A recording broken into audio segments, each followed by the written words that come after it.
Test cricket থেকে অবসরের ঘোষণা দিয়েছে রোহিত শর্মা। ইংল্যান্ড সফরের আগে সাদা পোশাকে টেস্ট ক্রিকেটকে বিদায় জানালেন রোহিত। এক ইনস্টাগ্রাম হিস্টোরিতে বিষয়টি নিশ্চিত করেছে রোহিত নিজেই।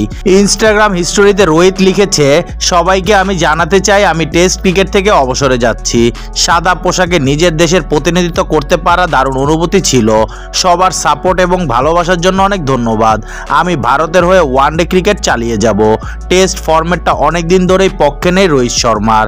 সবশেষ অস্ট্রেলিয়া সফরে 5 ম্যাচের টেস্ট সিরিজে 3-1 ব্যবধানে হেরেছিল ভারত। সিরিজের শেষ ম্যাচে সিডনি টেস্টে একাদশে ছিলেন না রোহিত। ব্যাটিং ও ফর্মটা একদম বাজে ছিল রোহিতের।